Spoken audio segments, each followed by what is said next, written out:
উত্তৰ খাটোৱালত অনুষ্ঠিত বিজেপি দলৰ নিৰ্বাচনী প্ৰচাৰ সভাত উপস্থিত বিধানসভাৰ উপাধ্যক্ষ নুমল মমিন।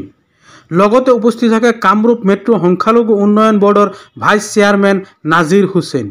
সুৰেশ বৰাৰ হৈ নিৰ্বাচনী প্ৰচাৰ কৰিবলৈ গৈ নুমল মমিনে কয়, কংগ্ৰেছে ডিটেনশ্যন কেম্পত সোমোৱা 1,50,000 মানুহক বিজেপিয়ে মুক্ত কৰিছিল। কংগ্ৰেছৰ দিনত দিয়া বিনামূলীয়া ঘৰ গৰু ছাগলীৰ থকা ঘৰ আছিল, কিন্তু বিজেপিয়ে দিয়া ঘৰ মানুহ থকা ঘৰ।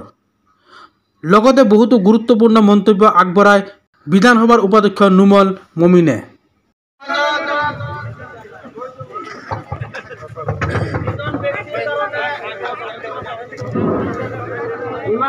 ক'বলৈ বাধ্য হৈছে যে আমি যদিও কংগ্ৰেছৰ মিটিঙত গৈ আছো, কিন্তু ভোটটো আমি ক'ত মাৰিম?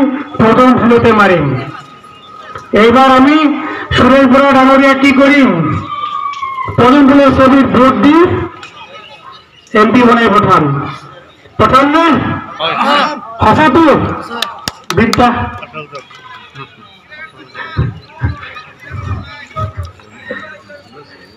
চব আমি ইমান বছৰে কংগ্ৰেছক ভোট দি আহিলো। আমি কি পাইছো জানে?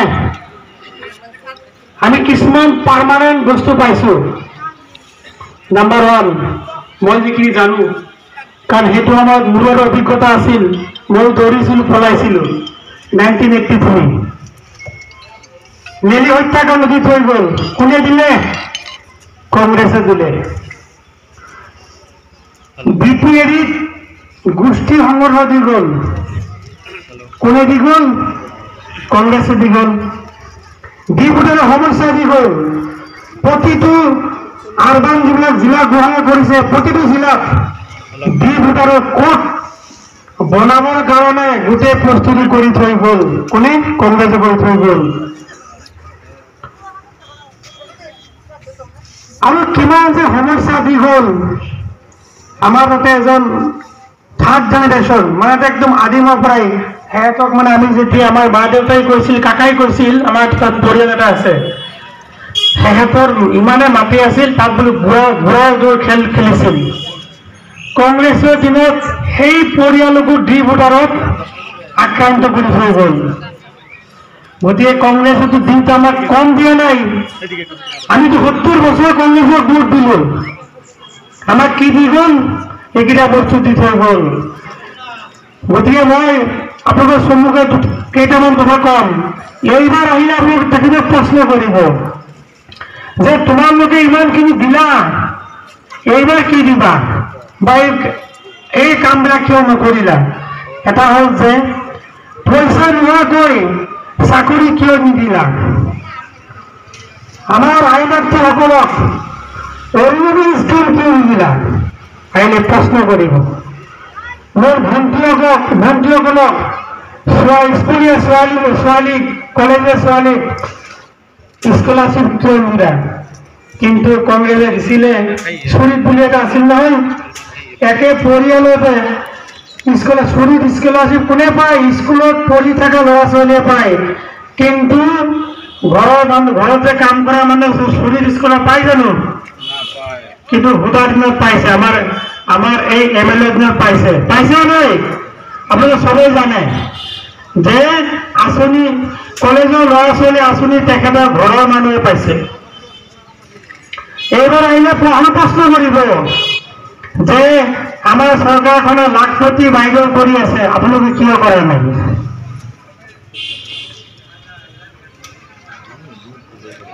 চলিবৰ কাৰণে বিশ্বকৰ্মা লোনৰ জৰিয়তে কৰ্মসংস্থাপন দি আছে। 1 লাখ চাকৰি দিছে, আৰু 50,000 চাকৰি যিবিলাক ফেমিলিত কি হয় চাকৰি নাই, সেই ফেমিলিত চাকৰি দিয়াৰ বস্তু প্ৰতিশ্ৰুতি দিছে। আপোনালোকে কিয় দিয়া নাই? আপোনালোকে প্ৰশ্ন কৰিব।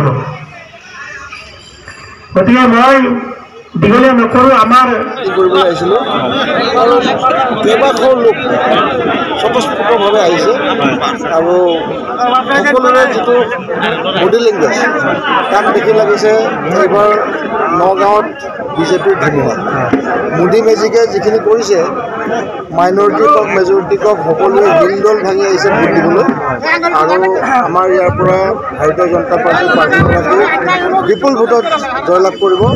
আৰু এয়া এয়া হৈছে যোৱা 10টা বছৰ নৰেন্দ্ৰ মোদী ডাঙৰীয়াই কৰা ভাল কামৰ এটা প্ৰতীক আৰু ডক্টৰ হিমন্ত বিশ্ব শৰ্মা ডাঙৰীয়াই মুখ্যমন্ত্ৰী হোৱাৰ পিছৰ পৰা অবিৰাম গতিত যি কাম কৰিছে তাৰ এটা প্ৰতীক। আজি লাহৰীঘাট ডিঙৰ পৰা আৰম্ভ কৰি যিখিনি ব্ৰহ্মপুত্ৰৰ দাঁতিকাষৰীয়া অঞ্চলত যি মাথাউৰিৰ ব্যৱস্থা কৰিছে, আজি মাথাউৰিয়ে ৰাস্তাৰ ব্যৱস্থা কৰিছে, তাৰ জৰিয়তে আজি খেতিয়কসকলে খেতি কৰিবলৈ কাৰণে সুবিধা পাইছে বানপানীৰ উদ্ধাৰ। আৰু লগতে PM কিষাণ পোৱাৰ লগে লগে তেখেতসকলৰ যিটো খুচি সেইটো দ্বিগুণ হৈ গৈছে।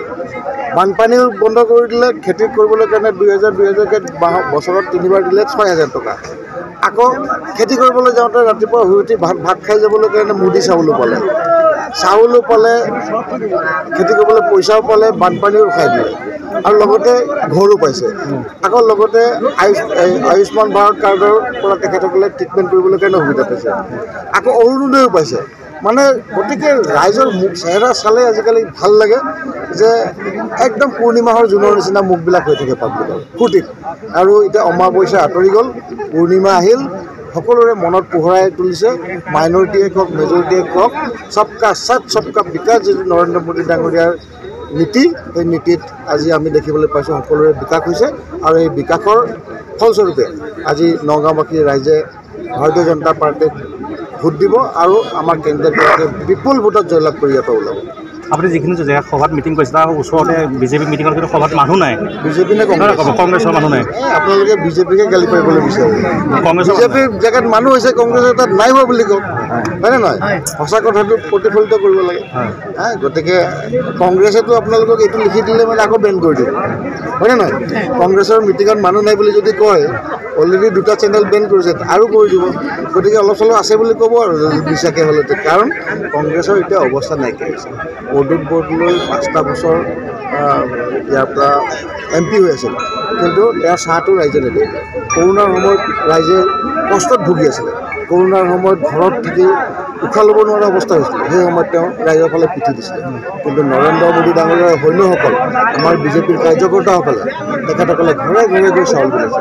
আমাৰ বেমাৰ হ'লে হওক, কিন্তু ৰাইজক আমি সুৰক্ষা দিম বুলি আমি ওলাই আহিছিলোঁ। ময়ো মোৰ নিজৰ সমষ্টিত 43 দিন আছিলোঁ আৰু গাঁৱে গাঁৱে ঘৰে ঘৰে গৈ পেলাই আমি চাউল বিতৰণ কৰিছিলোঁ, যাতে এই দুখৰ সময়ত আমাৰ ভাৰতীয় জনতা পাৰ্টীৰ সকলো সদস্য ৰাইজৰ লগত থাকে।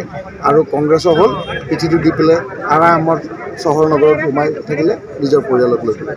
কিন্তু এইবিলাকৰ কাৰণে এতিয়া এইবাৰ ৰাইজে নিৰ্বাচনত কৰোণাত যেনেকৈ ৰাইজৰ ফালে পিঠি দিছিলে, এইবাৰ ৰাইজেও তেখেতসকলৰ ফালে পিঠি দিব আৰু ভোটটো পদুম ফুলত দিব চবেই। আৰু এইবাৰ চাব ভোটৰ ৰিজাল্ট কেনেকুৱা হ'ব।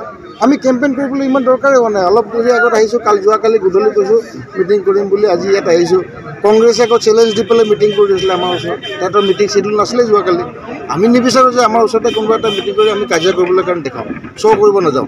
কিন্তু তেখেতসকলে এতিয়া লাজ পালে, তেখেতসকলৰ লগত মানুহ নাই। আমাৰ তাততো স্বতঃস্ফূৰ্তভাৱে আহিছে। এতিয়া চব ৰাইজে কৈছে কংগ্ৰেছ আৰু বাই বাই, কংগ্ৰেছক আৰু কোনোৱে চাব নোৱাৰা হৈ গৈছে। গতিকে আজি ভাৰতীয় জনতা পাৰ্টীৰ যি সুন্দৰ পৰিৱেশ, আমাৰ মুখ্যমন্ত্ৰী ডক্টৰ হিমন্ত বিশ্ব শৰ্মা ডাঙৰীয়াৰ নেতৃত্বত ইয়াতে গঢ় লৈ উঠিছে। মই ভাবোঁ ৰাইজ সঁচাকৈ ভাৰতীয় জনতা পাৰ্টীৰ পক্ষত আছে আৰু আগন্তুক সময়ত আমি খুব ভাল পালোঁ। বিজেপি দল অসমৰ পৰা কেইটা ছিট জিকিব বুলি আপুনি ভাবে? 13টা ছিট। PM কিষাণত অথনি আপুনি বাহনতো কৈছে, PM কিষাণত যোনে দুৰ্নীতি কৰিব সেই জেললৈ যাব লাগিব। 100% আমি বিচাৰি আছোঁ। 2-এটাৰ নামো পাইছোঁ মনে মনে। এতিয়া মই গোটাইছোঁ। ইয়াত যে মোক প্ৰভাৰী দিলে, অকল ভাৰতীয় জনতা পাৰ্টীক জিকাবলৈ কাৰণে অহা নাই। ইয়াতে ক'ৰবাত কিবা গণ্ডগোল কিবা আছে নেকি? আৰু ইয়াতে বহুত ড্ৰাগ পেডলাৰত আছে, ড্ৰাগ মাফিয়া আছে, তেনেকুৱা এই বদমাছ মানুহো কিছুমানৰ মই লিষ্ট পাইছোঁ। এইবিলাকো লৈ গৈ পেলাই আমি ধুনীয়াকৈ মুখ্যমন্ত্ৰী ডাঙৰীয়াৰ কথা পাতিম, চেণ্ট্ৰেলৰ লগতো কথা পাতিম। ইয়াৰ ডাঙৰ একশ্যন হ'ব। এই যিবিলাক বদমাছ মানুহে আমাৰ সমাজখনক বেয়া কৰিবলৈ গৈ আছে। তো গতিকে কৰাপশ্যনক কোনো এটা ক্ষেত্ৰতে আমি প্ৰশ্ৰয় নিদিওঁ আৰু কৰাপ্টেড মানুহ পালে লগে লগে। বোকাজানত যোৱাকালি এটা food and civil supply officer arrest হৈছে টকা লৈ পেলাই গৈ থাকোঁতে। আমি কথা হৈছে কি, যেতিয়াই ইনফৰমেশ্যন পাম তেতিয়াই একশ্যন। এইটো চৰকাৰ একশ্যন ল'বলৈ কাৰণে পিছুৱাই নাথাকে। এইটো সাহস থকা চৰকাৰ ডক্টৰ মুখ্যমন্ত্ৰী হিমন্ত বিশ্ব শৰ্মা ডাঙৰীয়াৰ নেতৃত্বত চলি আছে। এই সাহসেৰে আমি চলাম, কাৰো অন্যায় নকৰোঁ। কিন্তু কাৰোবাক যদি অন্যায় কৰে তাক আমি একশ্যন ল'বলৈ কাৰণে পিছুৱাই নাথাকোঁ। ধন্যবাদ। আজি বিজেপি চৰকাৰ অহাৰ পিছত আমি মুছলমান সমাজক কংগ্ৰেছৰ দিনত ডিটেনশ্যন কেম্পত 2.5 লাখ মানুহক জেলত সোমাই দিছিলে উইদাউট এনি বিচাৰ। কাৰো বিচাৰ হোৱা নাই জেলত বছৰ 20 বছৰ 30 বছৰ জেলত কিছুমান মৰি গৈছিল। আমাৰ চৰকাৰ অহাৰ লগে লগে 1.5 লাখ কেছ আমি উইড্ৰ কৰি দিলোঁ। 1.5 লাখ কেছ ফৰেনাৰ ট্ৰিবিউনেল কোৰ্টত যিটো পৰি আছিলে উইড্ৰ কৰি দিলোঁ আৰু 1.5 লাখ মুছলমান সমাজ জেলৰ পৰা ওলাই আহিছে। তেতিয়া এনেই ভয় খুৱাবলৈ কাৰণে কংগ্ৰেছে ডিটেনশ্যন কেম্পত মানুহবিলাকক ৰেণ্ডমলি ABCDকে সোমাই পেলাই জেলত সোমাইছে। আমি চৰকাৰ অহাৰ লগে লগে দেখিলোঁ যে হেমন্ত বিশ্ব শৰ্মা ডাঙৰীয়াই চালে যে 1.5 লাখ কেছটোতো কোনো কেছেই নাই, এনেই সোমাই থৈছে কংগ্ৰেছে। চব আমি উইড্ৰ কৰিলোঁ, 1.5 লাখ মানুহ জেলৰ পৰা ওলাই আহে। এইটো মুছলমান সমাজৰে 90% আছে, বেংগলী সমাজৰ 10% মান আছে। সেই মানুহে ঘৰ পাইছে, ঘৰ যিবিলাকে পাইছে ধুনীয়া ঘৰ হৈছে। কংগ্ৰেছৰ দিনত ঘৰ বনাইছিলে অকল গৰু আৰু ছাগলী বান্ধিব পাৰে, হাফ ৱাল কৰি ওপৰত টিং নাই, মানুহ থাকিব নোৱাৰে। এতিয়া বিজেপিৰ নৰেন্দ্ৰ মোদী ঘৰ যিটো প্ৰাইম মিনিষ্টাৰ আৱাস যোজনা, মানুহ থাকিব পাৰে। আমাৰ মিনিষ্টাৰ নৱদলে থাকোঁতে তেখেতে এই প্ৰাইম মিনিষ্টাৰ আৱাস যোজনাৰ ৰাতি থাকি আহিছে। কিমান ধুনীয়া ঘৰ হৈছে।